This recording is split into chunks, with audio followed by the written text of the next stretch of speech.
मैं कहना चाहता हूँ, रातों रात रियासत जम्मू कश्मीर जिसको हिंदुस्तान का मोहतरमा जी यहाँ पे तशरीफ लाई, हम सरजमीन पुंछ और अवाम पुंछ की तरफ से हम उनका तहे दिल 5 अगस्त 2019 से लेकर आज तक रियासत जम्मू कश्मीर के अंदर जिन मामलात को लेकर अपना हाथ खड़ा करके कहोगे कि जो मांग लेकर मोहतरमा सदर साहिबा जंतर मंदिर पर गए। जमीन पवित्र सरजमीन में मेरा सलाम है, आदाब है, तस्वीर है, प्रणाम। तो सबके जावां थोड़े सारे ने सोने चेहरे थे। अज भी समझ आया कि मेरे घर आए बुजुर्ग तो माड़े रिश्तेदार इस कदर किया आशिक रहने सन इस खिते ने, इस खिते में रहने वाले लोगों ने। एक गल की थी हमारे भराओं ने उन्हें मेरे थोड़ी देर पहले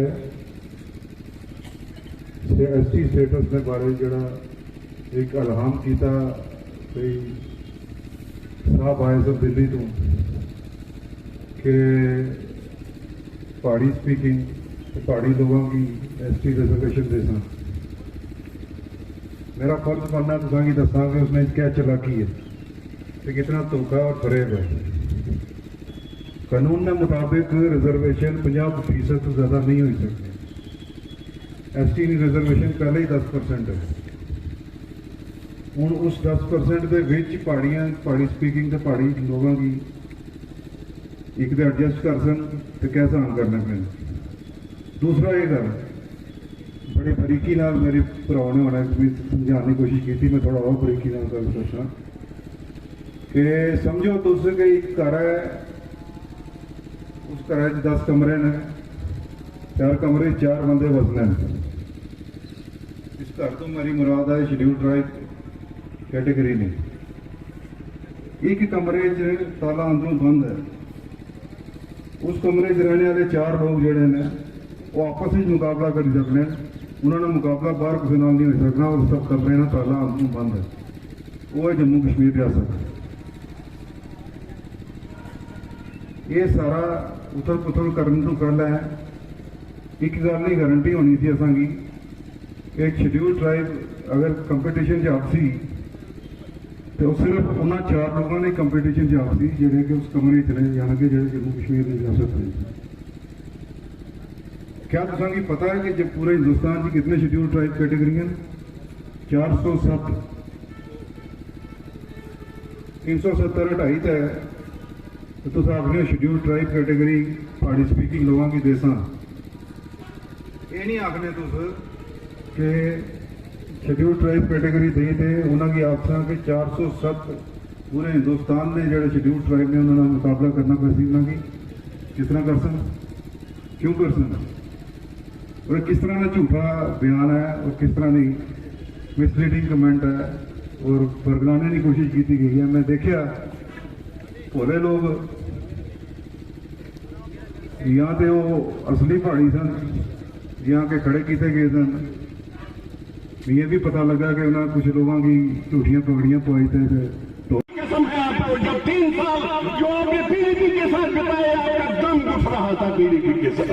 हाँ, इसीलिए हमें फक्र है, इसीलिए मुझे फक्र है कि मेरी लीडर महबूबा मुफ्ती है कि दम घुट गया उनका जब वो कि हमारे साथ थे। आप मुकाबला करते हैं उनको हमारे साथ, मेहरबानी करके ये बातें समझ लीजिए। और महबूबा मुफ्ती जी जब इनके सर से साया उठ गया मुफ्ती साहब का, आप लोग चीख रहे थे इनका क्या हाल होता, आप लोग चला रहे थे इनका क्या हाल होता। इन्होंने कहा ये सिर्फ रो रही थी, ये रो रही थी। पीछे से जो इनके MLA थे उन्होंने हाथ मिला चुके थे वो दिल्ली से, क्या भूल गए वो लोग? वो हाथ मिला दिया, ये मातम कर रही थी अपने साथ सर से उठ जाने के लिए, मातम नहीं करने दिया और दिल्ली के साथ हाथ मिलाया। क्या ये गलत है? क्या पूछेगा आपने बात की क्यों नहीं की, सच्चाई की जो बात थी वो अपने लोगों के सामने क्यों नहीं रखी? ये मातम कर रही थी और वो उन्होंने हाथ ला चुके थे, इकट्ठे ही नहीं। इनको लगता था मेरे पीछे समंदर है, वो समंदर दिल्ली से के पास जा चुके थे, दिल्ली के पास अपना ईमान बेच चुके थे। तो लोग फिर इनके एडवाइजर्स ने इनको मशवरा दिया, अब अगर पीडीपी को बचाना है, इसके दिन कहा था हम तैयार हैं महबूबा जी चीफ मिनिस्टर बनेंगे, ये नहीं बने। मसले उलझ जाते, बंदूक उठाने से मसले हल नहीं होते, मसले उलझ जाते। वहां पत्थर चले, बंदूकें चले, इनको काम नहीं करने दिया। बुरहान वानी का वाक़ा हो गया,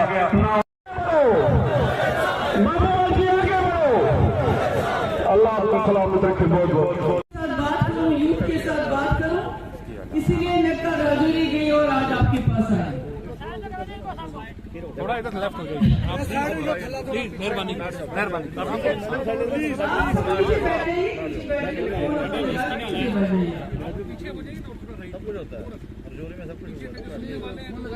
जो आज के हालात हैं, जो आप भी देख रहे हैं, हम भी देख रहे हैं, इसमें जो सबसे बड़ी जिम्मेवारी इस वक्त बनती है वो जवानों की बनती है, और जो हमारी नई पीढ़ी इस वक्त है उनकी बनती है। क्योंकि जैसे बेग साहब ने फरमाया, 5 अगस्त के बाद जम्मू कश्मीर के हालात बिल्कुल उलट पलट हो गए, बिल्कुल हालात खराब हो गए।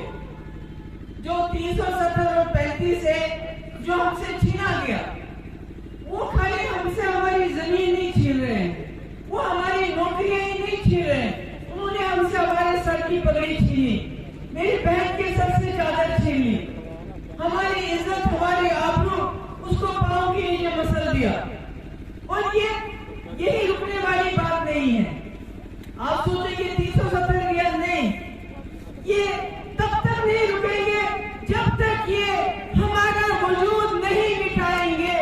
इसलिए अगर अपने वजूद को जिंदा रखना है, अगर जम्मू कश्मीर को जिंदा रखना है, तो जाओ, खड़े हो जाओ, बोलो, बात करो। जैसे फैज अहमद फैज साहब ने कहा था, बोल के लब आजाद है तेरे, बोलो, बात करो, खामोश मत रहो, नहीं तो ये हमारा सब कुछ लूट के ले जाएंगे।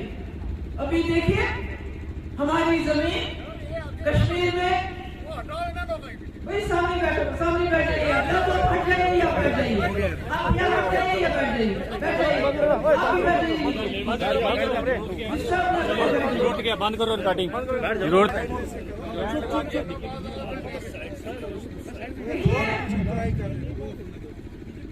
इन्होंने शुरुआत की है। आप भी जानते हैं, जिन जमीनों पे आप 50, 60, 70 साल से रह रहे हैं, मकान बनाए हैं, आज कहते हैं ये सरकारी है, खाली करो। कहते हैं नहीं कहते? कहते हैं ना। कश्मीर में हजारों कनाल जमीन हमसे ले रहे हैं, छीन रहे हैं, वहां पर सिक्योरिटी फोर्सेस के लिए पक्की जगह बना रहे हैं।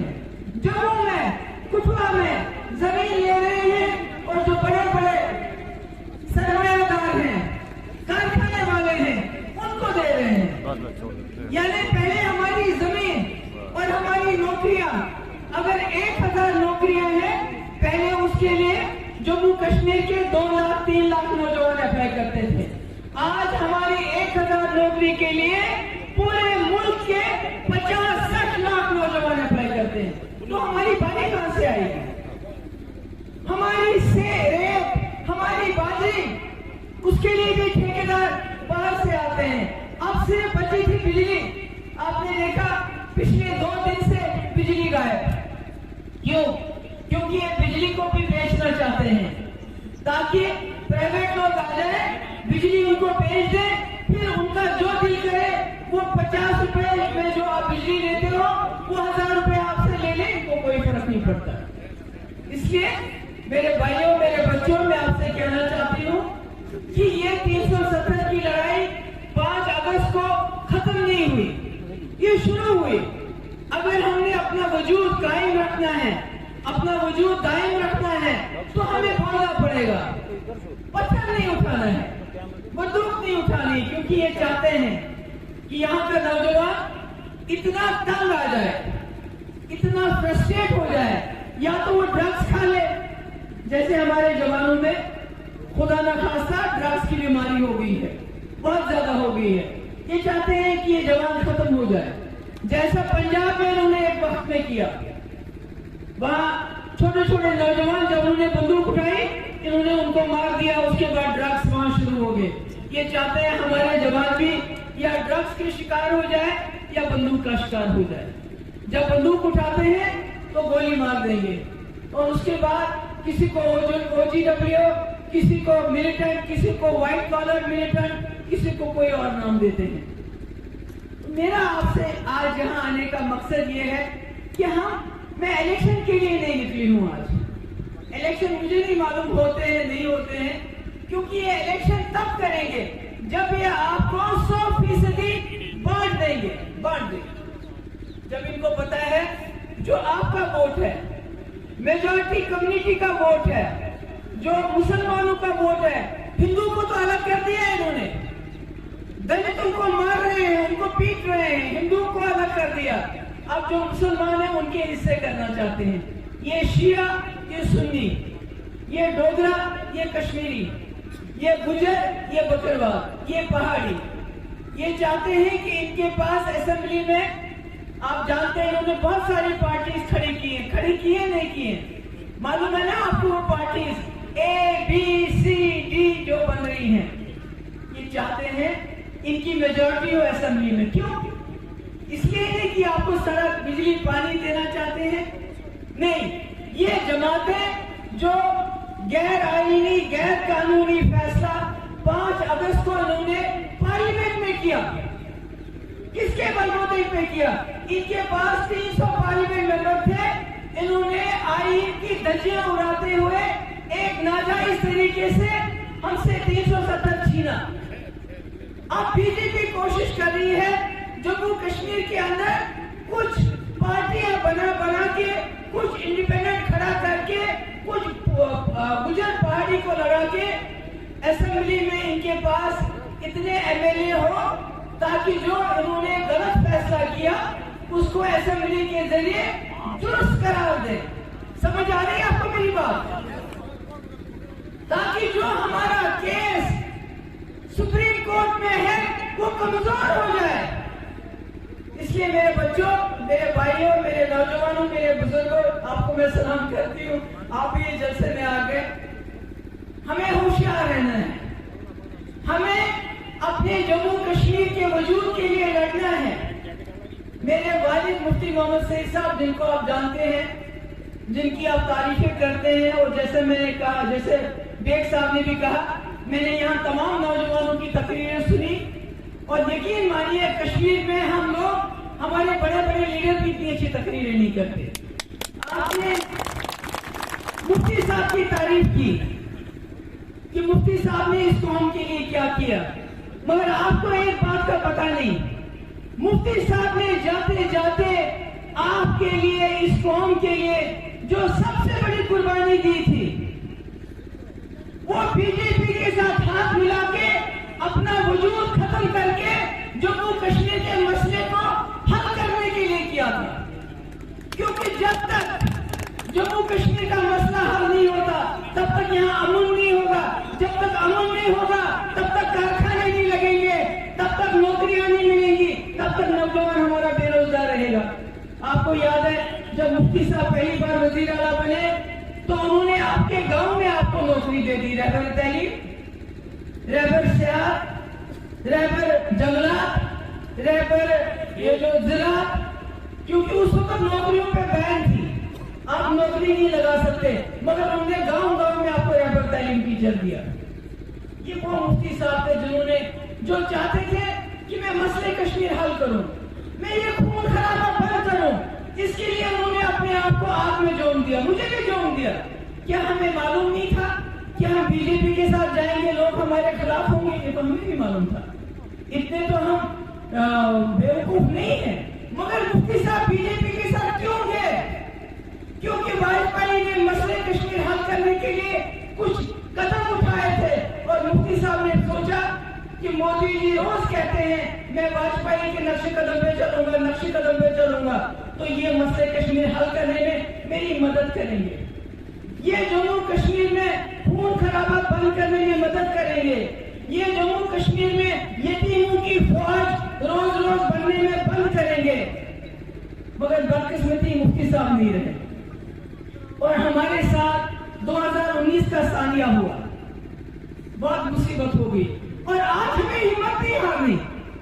आपने देखा किसान गए, 750 शहादतें दी उन्होंने और उन्होंने अपना मकसद हासिल किया। हम जम्मू कश्मीर के लोगों ने तो हजारों शहादतें दी पिछले 30 साल में। क्या ये मुमकिन है अल्लाह ताला हमारी हजारों शहादतें कबूल नहीं करेगा? क्या ये मुमकिन है ऐसा? क्या जमीन में अगर पानी का कतरा गिरता है तो बूटा उभर के आता है और जब खून गिरता है तो मसले कश्मीर हल उभर के आ जाएगा। ये आपको यकीन होना चाहिए। मुझे मालूम है कि मेरे नौजवान इस वक्त पढ़े लिखे बेरोजगार बेकार हैं, नौकरियां निकलती हैं 1000 तो उसमें पूरे मुल्क को हिस्सा जाता है। जिस तरह हमारी बिजली पूरे मुल्क में जाती है और हमारे घर में अंधेरा है। हमारी जमीनें अब इन्होंने जो एग्रीकल्चर की लैंड है उसको भी तब्दील कर दिया। क्यों? आपके लिए तब्दील नहीं किया, हमारे लिए तब्दील नहीं किया, इसलिए तब्दील किया ताकि बाहर के लोगों को यहाँ की जमीन खरीदने में आसानी हो जाए। तो हम क्या ये सब कुछ देखते रह जाए? होने के सब कुछ क्या बात नहीं करें क्या हम? इसीलिए बात करना जरूरी है। तभी मैंने बोला बोल के लब आजाद है तेरे। हम कोई हाथ में पत्थर नहीं उठा रहे हैं, बंदूक नहीं उठा रहे हैं, हम अपनी बात कर रहे हैं और हम बात डंके की चोट पे पड़े करेंगे, क्योंकि हमने गांधी के मुल्क के साथ इलाज किया है, गोडसे के मुल्क के साथ नहीं। गोडसे का मुल्क हमें नहीं चाहिए, हमें गांधी के मुल्क के साथ इलाज किया है। उस गांधी के मुल्क के साथ जिसमें गंगा जमुना तहजीब है, जहां शेर बकरी एक ही दरिया में एक ही जगह पानी पीते थे और अब ये वहां मुसलमानों को बाबर की औलाद कहेंगे, औरंगजेब की औलाद कहेंगे, दीमक कहेंगे, कैंसर कहेंगे और हम खामोश रह के सुनेंगे? नहीं, ऐसा नहीं होगा। हम इनको गांधी के मुल्क को गोडसे का मुल्क बनाने नहीं देंगे, नहीं देंगे, नहीं देंगे। इसलिए मेरे जवानों, मेरी आवाज अकेली क्या करेगी? मैं क्या हूं? मैं क्या हूं? कुछ भी नहीं हूं। जब तक मेरी आवाज के साथ आप आवाज नहीं मिलाओगे, मेरे कदम के साथ आप कदम नहीं मिलाओगे, मैं नहीं बोलूंगी आपको गोली खाना, गोली के लिए मैं आगे चलूंगी, आप मेरे पीछे पीछे चलो।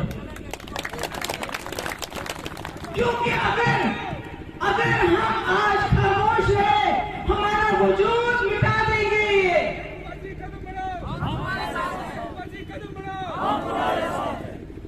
अगर हम आज खामोश रहे, तमाशा नहीं बनते रहे, ये हमारा वजूद मिटा देंगे। फिर बाहर से लोग आएंगे, बोलेंगे वो गुजर कैसा होता था मुझे दिखाना, वो पहाड़ी कौन होता था मुझे दिखाना, वो कश्मीरी कौन होता था मुझे दिखाना, वो डोगरा कौन होता था मुझे दिखाना, वो बकरवाल कौन होता था मुझे दिखाना। क्योंकि हम नहीं रहेंगे, इसलिए हमने हिम्मत करनी है, हौसला बुलंद करना है अपना और हमने एक ही रस्सी को पकड़ना है।